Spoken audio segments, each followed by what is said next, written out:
नमस्कार विद्यार्थी मित्रांनो, मी डॉक्टर संजय पगार, सहयोगी प्राध्यापक भूगोल विभाग. विद्यार्थी मित्रांनो, मराठा विद्या प्रसारक समाजाचे KRT आर्ट्स, BH कॉमर्स आणि AM सायन्स म्हणजेच KTHM कॉलेज नाशिक यातर्फे मी आपल्या सर्वांचं या ऑनलाईन व्हिडिओ लेक्चर सिरीज मध्ये सहर्ष स्वागत करतो. विद्यार्थी मित्रांनो, आज आपण FYBA वर्गातील सेमिस्टर 2 चा आपला जो पेपर आहे मानवी भूगोल यातील प्रकरण क्रमांक 4 जे आहे या संदर्भात चर्चा करतो. आणि यामध्ये आज आपण या प्रकरणातील अत्यंत महत्त्वाचा उपघटक आहे भारतीय शेतीच्या समस्या या संदर्भातील भाग क्रमांक 2 आजच्या तासाला आपण चर्चा करतो. आपल्याला सर्वांना माहिती आहे माझं हे या विषयाचं हे व्याख्यान क्रमांक 49 आहे की ज्यामध्ये आपण भारतीय कृषीच्या ज्या समस्या आहेत, विशेषतः आर्थिक समस्या यावर आपण चर्चा करतो. मागील तासाला आपण भारतीय कृषीच्या नैसर्गिक समस्या बघितल्या. आज आपण ज्या आर्थिक समस्या आहे यामध्ये भांडवल, विपणन, नाशवंत कृषी मालाचं उत्पादन, कृषी मालाची गुणवत्ता, त्याकडे असलेले दुर्लक्ष, वाहतूक सुविधांचा अभाव, साठवणुकीच्या मर्यादित सुविधा, प्रक्रिया उद्योग जो आहे त्याचा अभाव, त्या ठिकाणी वाहतुकीचा खर्च, रासायनिक खर्चाचा वापर यासारख्या अनेक आर्थिक समस्यावर आपण चर्चा करणार आहोत. आणि पुढच्या तासाला आपण सामाजिक समस्या यावर सविस्तर चर्चा करू. चला तर मग बघूया आपण कोणत्या आर्थिक समस्या आहेत की ज्या भारतीय शेतीमध्ये विशेषतः जाणवतात. आणि सर्वात महत्वाचं, नैसर्गिक समस्याप्रमाणेच ही सुद्धा आर्थिक समस्या सुद्धा भारतीय शेतीमध्ये अत्यंत महत्वाची आहे की ज्याचा फटका आपल्या भारतीय शेतीच्या उत्पादनाला, विकासाला आणि विशेषतः शेतकरी कुटुंबाला त्या ठिकाणी मोठ्या प्रमाणात बसतोय. आणि आपल्याला माहिती आहे की ज्यावेळी आपण शेती करतो, शेती करत असताना आपल्या शेतीमध्ये अनेक प्रकारचे घटक आहे की त्यासाठी आपल्याला गुंतवणूक करावी लागते. आणि ज्या वेळेला गुंतवणुकीचा प्रश्न येतो ना विद्यार्थी मित्रांनो, त्यावेळेला पैसा हा महत्वाचा ठरतो. आणि भारतामध्ये आपल्याला सर्वांना माहिती, शेती हा व्यवसाय विशेषतः ग्रामीण भागात आहे. आणि ग्रामीण भागामध्ये सर्वसाधारण आर्थिक परिस्थिती असलेला शेतकरी वर्ग हा व्यवसाय करत आहे. त्यामुळं ही अत्यंत महत्वाची समस्या संपूर्ण भारतीय शेतीला उभरत आहे. आणि त्याच्यात पहिला महत्वाचा घटक आहे भांडवल. आपल्याला मी आता सांगितलं की हरित क्रांती असेल किंवा नंतरच्या काळामध्ये आधुनिक शेती करत असताना किंवा आपली साधी शेती करत असताना आपल्याला अनेक कारणासाठी पैशाची गुंतवणूक लागते. आणि पैसे म्हणजे भांडवल अत्यंत महत्वाचं असतं. मग शेतीची मशागत करणे असो, शेतीमध्ये बी पेरणी असो, शेतीचं त्या ठिकाणी कापणी असेल, त्या ठिकाणी मळणी असेल किंवा पाणी पुरवठा करणं असेल, कीटकनाशक वापरणं असेल, रासायनिक खताचा वापर करणं असेल, मजूर देणे असेल, वाहतुकीचा खर्च असेल, अशा अनेक कारणासाठी आपल्याला भांडवल लागतं. आणि विद्यार्थी मित्रांनो, आणि भारतामध्ये सर्वात महत्वाची समस्या आहे की अनेक शेतकऱ्यांना त्या ठिकाणी विशेषतः ग्रामीण भागामध्ये या शेतकऱ्यांकडे भांडवल नाही. आणि विशेषतः या ज्या आर्थिक संस्था आहे की ज्या बँका असेल, पतसंस्था असेल, या बऱ्याच वेळेला शेतकऱ्याला भांडवल द्यायला त्या ठिकाणी नकार देतात किंवा असमर्थ दर्शवतात. त्याचं एकमेव कारण म्हणजे शेतकऱ्याकडून परतफेडीची त्यांना हमी नसते. कारण आपल्याला माहिती आहे की भारतीय शेती ही पूर्णपणे मोसमी हवामानावर अवलंबून आहे. आणि जर पाऊस पडला नाही तर शेतीतून उत्पादन निघत नाही. मग अशा वेळेला ते शेतकरी त्या ठिकाणी कर्ज फेडू शकत नाही. हा आधीचा अनुभव बघता अनेक बँका आणि पतसंस्था, आर्थिक संस्था शेतकऱ्यांना त्या ठिकाणी कर्ज देत नाही. आणि म्हणून भांडवल ही अत्यंत महत्त्वाची समस्या भारतीय शेतीमध्ये आहे. आणि ज्या वेळेला जर भारतीय शेतीमध्ये जे शेतकरी आहे, जे शेती करतात, त्यांच्याकडे भांडवलच नसेल तर त्या ठिकाणी ते शेतामध्ये कोणत्याही प्रकारचं काम करत असताना गुंतवणुकीचा प्रश्न तयार होतो. मग बी खरेदी करणं असेल किंवा खतं असेल, कीटकनाशक असेल, मजुरी असेल किंवा एकंदरीत अनेक कामासाठी वेळोवेळी त्या शेतकऱ्याला पैशाची गरज पडते. आणि मग भांडवल नसेल तर साहजिकच त्या ठिकाणचं शेतीची जे शेतजमीन आहे ती पूर्णपणे पेरली जात नाही. त्या ठिकाणी त्याच्यावर संपूर्णपणे शेतीचा विकास होत नाही. आणि म्हणून ही एक महत्त्वाची समस्या आहे. भारतातल्या प्रत्येक राज्यामध्ये ही समस्या आहे.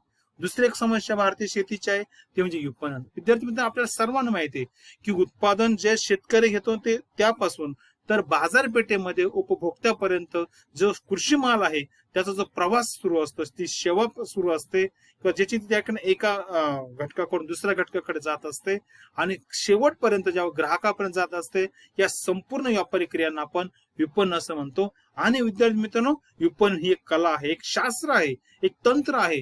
आणि हे तंत्र विद्यार्थी मित्रांनो भारतीय शेतकऱ्यांमध्ये फारसं रुजलेलं नाही.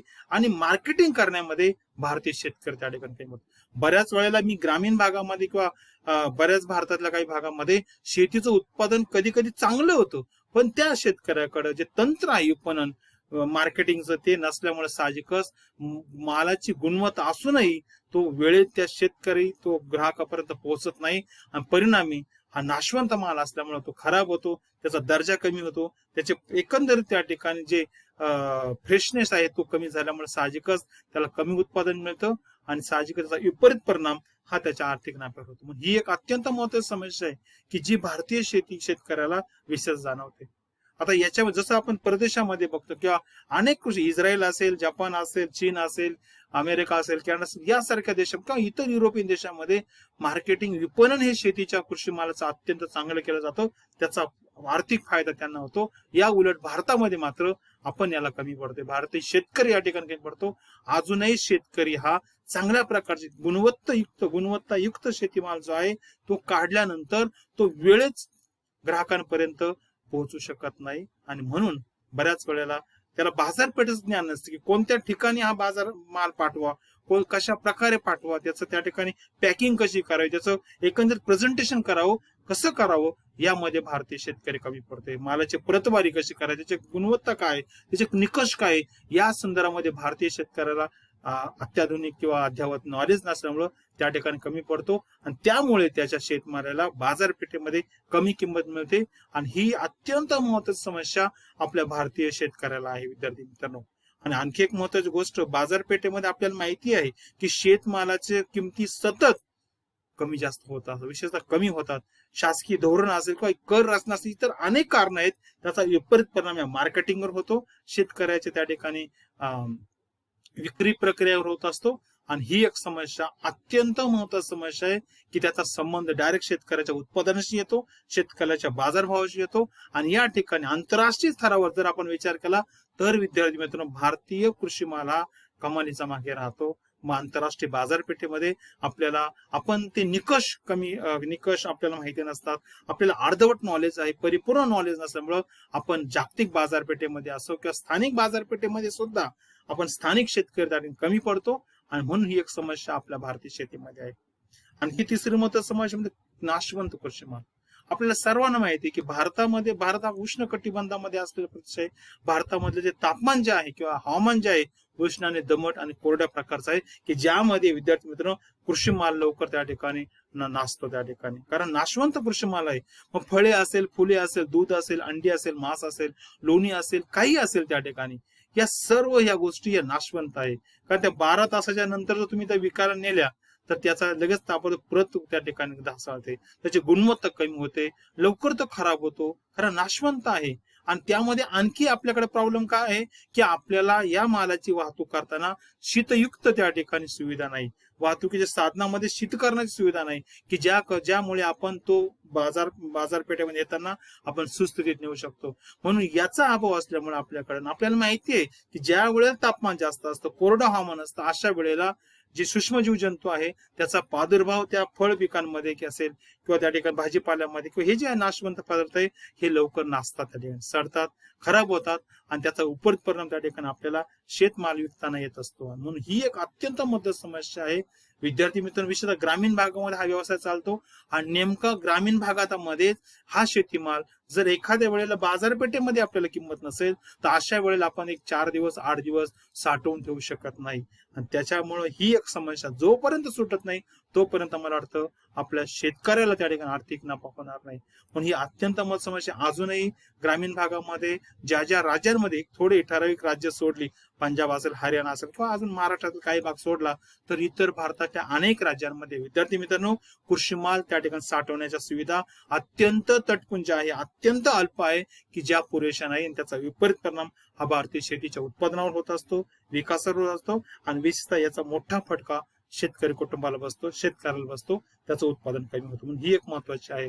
मी तुम्हाला सांगतो की जवळपास फक्त आपल्याकडे हा जो कृषी माल आहे तो साठवायला अपुऱ्या सुविधा असल्यामुळं जवळपास 15 ते 25% कृषी माल जो आहे विद्यार्थी मित्रांनो या साठवणुकीच्या सुविधांच्या अभावामुळे नष्ट होतो, वाया जातो की ज्याचा भाव, ज्याची किंमत, ज्याचा फायदा, आर्थिक नफा शेतकऱ्याला होणं अपेक्षित आहे तो त्या ठिकाणी नष्ट होतो. म्हणून ही एक समस्या भारतामध्ये आहे. पुढची महत्वाची समस्या आर्थिक समस्या ती आहे गुणवत्तेकडे दुर्लक्ष. बघा विद्यार्थी मित्रांनो, ज्या वेळेला कोणत्याही कृषी मालाला बाजारपेठेमध्ये कधी भाव मिळतो, ज्या वेळेला त्याचा रंग असेल, फ्रेशनेसपणा असेल, त्याची प्रतवार, या सर्व गोष्टी चांगल्या असतात. याच्यामध्ये मात्र अजूनही भारतीय शेतकरी कमी पडतोय. बऱ्याच वेळा तुम्हाला माहिती असेल, फक्त आपल्याला असलेलं म्हणजे अज्ञान जे आहे की जागतिक बाजारपेठेमध्ये आपण जो कृषी माल पाठवतो त्याची लक्षणं काय असावी, त्याची कोणती वैशिष्ट्य लक्षात घ्यावी, कोणती काळजी घ्यावी, याची आपल्याला त्या ठिकाणी नाही. आपल्याला सर्वांना कल्पना असेल की नाशिक मधील काही द्राक्ष एक 4-5 वर्षापूर्वी युरोपियन देशामध्ये तिथं पोहोचल्यानंतर त्याच्यामध्ये रासायनिक कणांचा काही अंश आल्यामुळं त्यांनी तिथून ते कंटेनर परत पाठवले. हे असं घडतं का घडतं? कारण आपल्याला अजूनही कृषी मालाची गुणवत्ता कशा प्रकारे राखावी, कशी टिकवावी, त्याचे निकष काय याची अजून कल्पना नाही. कदाचित स्थानिक बाजारपेठेमध्ये असा माल विकला जातो, पण आंतरराष्ट्रीय स्तरावर विद्यार्थी मित्रांनो अशा मालाला कोणीही घेत नाही त्या ठिकाणी, आणि परिणामी त्यामध्ये केलेली गुंतवणूक, तो वाहतूक खर्चाचा संपूर्ण वाया जातो. आणि याच कारणामुळे विद्यार्थी मित्रांनो आपण हे जागतिक स्तरावर ही जी उत्पादनाची जी गुणवत्तेची मानकं आहे हे पूर्ण न केल्यामुळं अनेक भारतीय कृषी मालांना युरोपीय खंडामध्ये व अमेरिकेच्या काही भागामध्ये त्या ठिकाणी बंदी घातली आहे. हे एक दुर्दैव म्हणावं लागेल. म्हणून आपल्याकडे शेतकऱ्यांमध्ये त्याच्या संदर्भामध्ये जाणीव तयार करून दिली पाहिजे की शेतीचा माल तयार करत असताना कोणत्या प्रकारची काळजी घेतली पाहिजे आणि कशा प्रकारे शेतीमालाची गुणवत्ता असेल. आपण कुठं कमी पडतोय? आपण मार्केटिंग मध्ये कमी पडतोय. आपल्याला खरंच अजूनही जर तुम्ही युरोपियन देशामध्ये किंवा अमेरिकेमध्ये किंवा चीनमध्ये ज्या प्रमाणे शेतीची गुणवत्ता त्या ठिकाणी राखली जाते, अलीकडच्या काळामध्ये रासायनिक शेतीला पर्याय म्हणून सेंद्रिय शेती केली जाते. सेंद्रिय शेती असेल, नैसर्गिक शेती केली जाते, आणि तो जो कृषी माल आहे तो अधिक प्रमाणात नैसर्गिकरित्या कसा पिकवला जाईल याच्याकडे संशोधन केलं जातं. पण भारतामध्ये अजूनही याच्याकडे आपला कल कमी आहे. आपण रासायनिक शेतीकडे, आधुनिक शेतीकडे आकर्षलं जातो, पण हे करत असताना आपण फक्त उत्पादन वाढवण्याचा विचार करतोय, पण उत्पादनाची गुणवत्ता मात्र आपल्याकडून राखली जात नाही. आणि ही एक समस्या आपल्या भारतीय शेतीमध्ये आढळते. यानंतर पुढची समस्या अत्यंत महत्वाची, ती म्हणजे वाहतुकीच्या सुविधांचा अभाव. मी सुरुवातीला सांगितलं की भारतामध्ये शेती हा जो व्यवसाय विशेषतः ग्रामीण भागामध्ये विकसित झाला आहे, आणि आजही भारताच्या ग्रामीण भागामध्ये वाहतुकीची सुविधा तटपुंज आहे. विशेषतः रस्ता वाहतुकीमध्ये, विशेषतः पावसाळा असेल किंवा इतर कालावधीमध्ये सुद्धा आपल्याला 12 महिने रस्ता उपलब्ध नाही ग्रामीण भागामध्ये. बरेचसे रस्ते कच्च्या स्वरूपाचे आहेत, ढासळलेले आहेत, 2 जवळच्या बाजारपेठेंना जोडता येत नाही, काही ठिकाणी नद्यांवर पूल नाही, आणि या सर्वांचा विपरीत परिणाम हा शेतीचा कृषी माल जो आहे त्याच्या वाहतुकीवर होतो. आपण बाजारपेठेमध्ये वेळेत तो नेऊ शकत नाही. काही ठिकाणी रस्त्याची दुर्दशा इतकी आहे की आपल्याला अशा ठिकाणी बैलगाडी सुद्धा चालवता येत नाही. मग अशा ठिकाणी त्या ठिकाणी कृषी मालाची वाहतूक करणं अवघड आहे. कारण ग्रामीण भागामध्ये आजही विद्यार्थी मित्रांनो रस्ता वाहतूक ही खरी त्या ठिकाणी शेतीसाठी एक महत्वाची बाब आहे, पण तिचा सुद्धा विकास झाला नाही. मी तर रेल्वे बाबत असेल किंवा मग काही नाशवंत कृषी मालासाठी हेलिकॉप्टर किंवा हवाई वाहतूक असणं गरजेचं आहे. फुलं असेल, दुग्धजन्य पदार्थ असेल किंवा इतर काही नाशवंत कृषी माल असेल त्याच्यासाठी एअर वाहतूक पाहिजे, त्याचा अभाव आहे. रेल्वेने सुद्धा आपल्या भारतामध्ये पुरेशा प्रमाणामध्ये शेतीची मालाची वाहतूक करत नाही. अनेक शहरांमध्ये किंवा ज्या ठिकाणी शेतीचा विकास झालाय अशा ठिकाणी विद्यार्थी मित्रांनो रेल्वेचं स्टेशन नाही, किंवा रेल्वे स्टेशन जरी असलं त्या ठिकाणी अनेक महत्वाच्या रेल्वेना त्या ठिकाणी थांबण्याचं त्या ठिकाणी परवाना नाही, आणि जरी थांबल्या तरी त्या ठिकाणी कृषी माल अपलोड केला जात नाही. आणि या समस्येमुळे मोठ्या प्रमाणामध्ये विद्यार्थी मित्रांनो ग्रामीण भागामध्ये जो शेतीमाल आहे तो मोठ्या प्रमाणात उत्पादित होऊनही तो वेळेत बाजारपेठेत पोहोचत नाही. आणि म्हणून विद्यार्थी मित्रांनो मला वाटतं या ठिकाणी भारतामध्ये याच्याकडे खऱ्या अर्थाने शासनानं लक्ष द्यायची गरज आहे की ज्या भागामध्ये कृषी हा प्रमुख व्यवसाय त्या ठिकाणची गावं रस्त्याने 12 मैल चालतील अशा रस्त्याने जोडली पाहिजे. आणि सर्वात महत्वाचं की ज्या ठिकाणी रेल्वे स्टेशन आहे, हवाई वाहतूक आहे, अशा ठिकाणी काही टक्के त्याचे डबे असेल किंवा काही भाग असेल तो फक्त आणि फक्त शेती उत्पादनासाठी गरजेचं आहे, राखीव ठेवणं गरजेचं आहे. जर मला वाटतं यामध्ये जर आपण काही केलं तर नक्कीच भारतीय शेतीला याचा फायदा होईल. आणि विपणनामधली जी अडचण आहे, कृषी मालाच्या वाहतुकीची जी अडचण आहे ती आपण काही प्रमाणामध्ये कमी करू शकू. आणखी एक मोठी समस्या आहे ती म्हणजे या शेतीच्या संदर्भामध्ये साठवणुकीच्या मर्यादित सुविधा. मी सुरुवातीला बोललो, या ठिकाणी परत एकदा सांगतो की आपल्याकडे भारतामध्ये शेती व्यवसायामध्ये मोठ्या प्रमाणात जो आपण कृषीमाल काढतो, धान्य पिकं जर सोडले ना विद्यार्थी मित्रांनो, मग भाजीपाला असेल, फळं असेल, फुलं असेल, दुग्धजन्य पदार्थ असेल, दूध व्यवसाय असेल किंवा मत्स्य शेती असेल, यासारख्या किंवा नर्सरी असेल, यासारख्या शेती याच्यातून आपण जो शेतीमाल घेतो तो मोठ्या प्रमाणात नाशवंत आहे. आणि हा शेतीमाल जर बाजारपेठेमध्ये भाव नसेल तर मला वाटतं त्या ठिकाणी गोडाऊन नाही, शेतीयुक्त सुविधा नाही, त्याच्यामुळे आपण जास्त दिवस तो घरी ठेवू शकत नाही, साठवून ठेवू शकत नाही. कारण आपल्या आजूबाजूला ग्रामीण भागामध्ये अजूनही साठवणुकीसाठी कोणत्याही प्रकारचे कोल्ड हाऊसेस नाही. आणि हे नसल्यामुळं मोठ्या प्रमाणामध्ये शेतीचा माल त्या ठिकाणी खराब होतो.